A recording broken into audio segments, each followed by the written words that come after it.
Hello friends, स्वागत है आपका अपने YouTube channel alpha beta gamma teaching world में।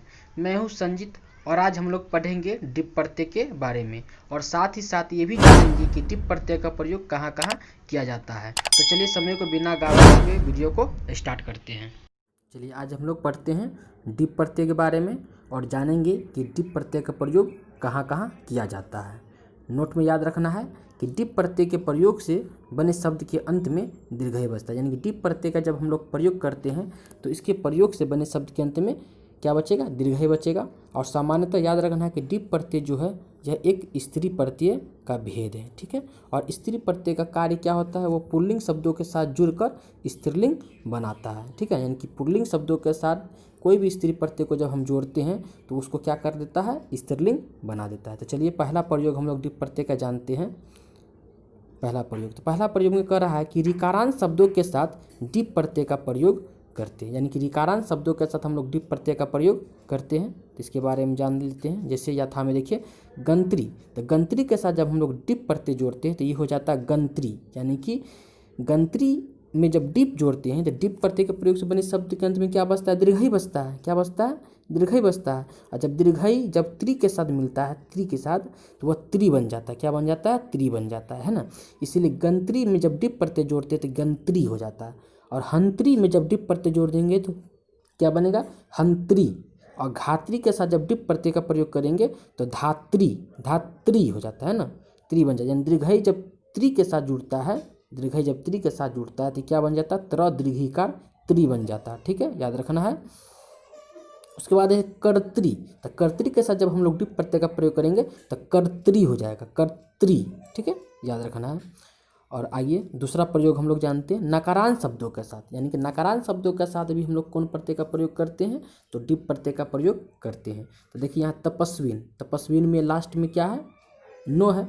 नकारांत का मतलब होता है जिसके अंत में नो आए, जिसके अंत में न है। उससे पहले जो हम लोग पढ़े रिकारांत, तो जिसके अंत में क्या आता है, री आता है, उसके साथ हम लोग डिप प्रत्यय प्रयोग करेंगे। और दूसरा का है नकारांत, यानी कि नो आए, जिसके अंत में क्या है, नो आए, उसके साथ हम लोग डिप प्रत्यय का प्रयोग करते हैं। देखिए यहाँ देखिए तपस्विन, तो तपस्विन के साथ जब डिप प्रत्यय का प्रयोग करेंगे क्या हो जाएगा, तपस्विनी।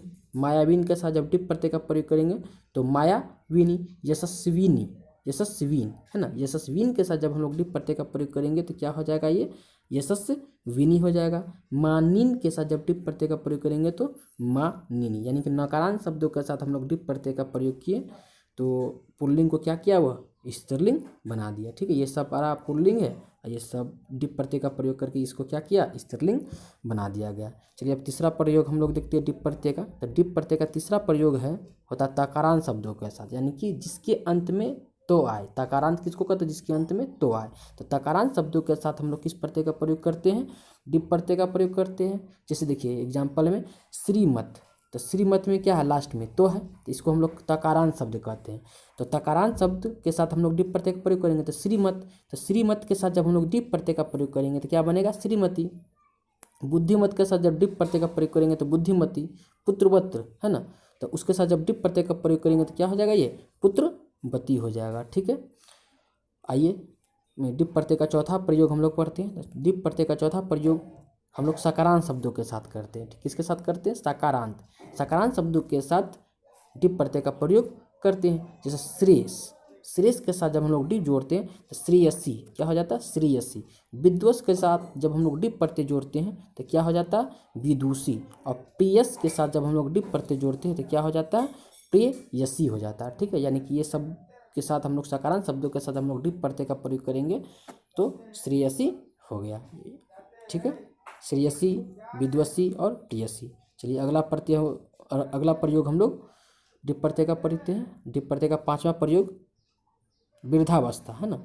डिप प्रत्यय का पांचवा प्रयोग क्या है, वृद्धावस्था। वृद्धावस्था के को छोड़कर अन्य डिप प्रत्यय का पांचवा प्रयोग किसमें होता है, तो देखते हैं हम लोग। तो वृद्धावस्था को छोड़कर अन्य अवस्थाओं के साथ डिप प्रत्यय का प्रयोग करते हैं, यानी कि वृद्धावस्था को छोड़कर जितनी भी अवस्था होती है उसमें वृद्धावस्था को छोड़कर जितनी अवस्था होगा उन सारी अवस्थाओं के साथ डिप प्रत्यय का प्रयोग करते हैं। जैसे देखिए कुमार, तो कुमार जोड़ डिप, तो यहाँ पर क्या हो जाएगा, कुमारी, क्या हो जाएगा, कुमारी। कुमार एक अवस्था होता है, है ना। तो कुमार के साथ जब हम लोग डिप प्रत्यय का प्रयोग करेंगे तो कुमारी। उसी प्रकार से किशोर, किशोर भी एक अवस्था है, तो किशोर के साथ डिप प्रत्यय का प्रयोग करेंगे तो किशोरी। कलम, कलम जो डिप क्या होगा, कलमी। चिरंट जो डिप क्या होगा, चिरंटी। बघुट, बघुट जो डिप क्या हो जाएगा, तो बघुट जो डिप बघुटी हो जाएगा। ठीक है, तो डिप प्रत्यय का प्रयोग यही 5 प्रयोग था। चलिए देख लेते हैं हम लोग कि एग्जाम में किस प्रकार के प्रश्न पूछे जाते हैं, परीक्षा उपयोगी प्रश्न। तो पहला क्वेश्चन है हमारा, श्रीमत जोड़ डीप, है ना। श्रीमत जोड़ डीप से कौन सा शब्द बनेगा। तो श्रीमत जोड़ डीप से हमारा कौन सा शब्द बन सकता है, तो श्रीमती होगा, क्योंकि हम लोग जानते हैं कि डीप प्रत्यय का प्रयोग हम लोग तकारांत शब्दों के साथ करते हैं। किसके साथ करते हैं, तकारांत शब्दों के साथ हम लोग डीप प्रत्यय का प्रयोग करते हैं।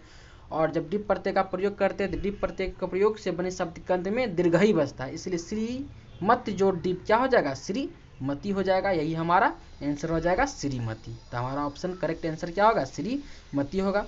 चलिए क्वेश्चन नंबर 2 किस प्रकार से पूछा जाएगा इसको एग्जाम में। तपस्विनी में कौन सा प्रत्यय है ना, तपस्विनी, तपस्विनी में कौन सा प्रत्यय। तो नकारांत शब्दों के साथ हम लोग डीप प्रत्यय का प्रयोग करते हैं, ये भी हमने आप लोगों को पढ़ाया। इसलिए तपस्वीन जो डीप क्या होता है, तपस्वीन जो डीप क्या होता है, तपस्विनी होता है। नकारांत शब्दों के साथ हम लोग डीप प्रत्यय का प्रयोग करेंगे, इसलिए तपस्वीन जो डीप तपस्विनी। मायावीन जो डीप मायाविनी, ये हो जाएगा। ठीक है, चलिए देखते हैं तीसरा। तीसरा में क्या है कि निम्न में किस शब्द के साथ डीप प्रत्यय का प्रयोग किया जाता है, यानी कि निम्न में से किस प्रत्यय के, निम्न में से किस शब्द के साथ डीप प्रत्यय का प्रयोग किया जाता है या कर सकते हैं हम लोग। तो देखिए क्या है ऑप्शन पहला, ऑप्शन पहला में हमारा है कुमारी, किशोरी, कलमी और सभी दिया हुआ है ना।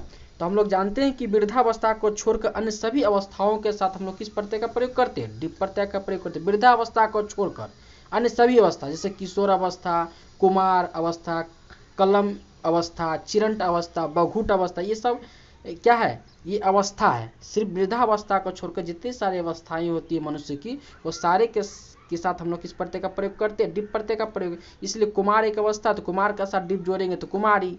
किशोर के साथ डीप जोड़ेंगे किशोरी, कलम के साथ डीप जोड़ेंगे कलमी हो जाएगा। इसलिए हमारा आंसर क्या हो जाएगा, सभी हो जाएगा। ठीक है, चलिए अब क्वेश्चन नंबर 4 देखते हैं एग्जाम में किस प्रकार से इसको पूछते हैं हम लोग।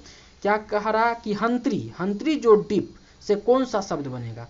तो हंत्री जोड़ डीप से कौन सा शब्द बनेगा, तो हम लोग क्या पढ़े थे, ऋकारांत शब्दों के साथ, है ना। हंत्री में क्या री है, तो ऋकारांत शब्दों के साथ भी हम लोग किस प्रत्यय का प्रयोग करते हैं, डीप प्रत्यय का प्रयोग करेंगे। इसलिए हंत्री जोड़ डीप क्या हो जाएगा, हंत्री हो जाएगा। तो ये हमारा आंसर हो जाएगा ये हंत्री, है ना, हंत्री हो जाएगा, क्योंकि हंत्री, हंत्री जो डीप हंत्री हो जाता है। ठीक है, याद रखना, हंत्री तरह हो जाता लास्ट में। ठीक है, चलिए देख लेते हैं 5वां क्वेश्चन। तो 5वां क्वेश्चन क्या कह रहा है, विदुषी में कौन सा प्रत्यय, विदुषी में कौन सा प्रत्यय है। तो हम लोग ये भी पढ़े थे कि सकारांत शब्दों के साथ हम लोग डीप प्रत्यय का प्रयोग करेंगे।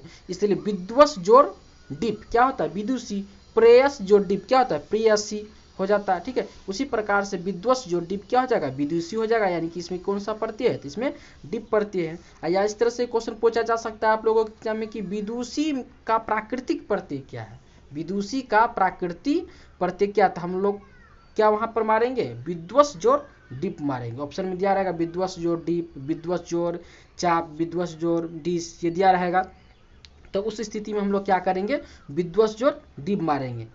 विद्वस जोड़ डीप क्या होता है, विदुषी होता है, यानी विदुषी के का प्राकृतिक प्रत्यय क्या होगा, विद्वस जोड़ डीप होगा। ठीक है, तो चलिए आज का क्लास इतना ही। अगर ये वीडियो आप लोगों को अच्छा लगा हो तो लाइक, सब्सक्राइब एवं शेयर करना बिल्कुल ना भूले, और बगल में लगे बेल आइकन को दबाना बिल्कुल ना भूले, ताकि इसी प्रकार का वीडियो का नोटिफिकेशन आपके पास जल्द पहुंच सके। धन्यवाद।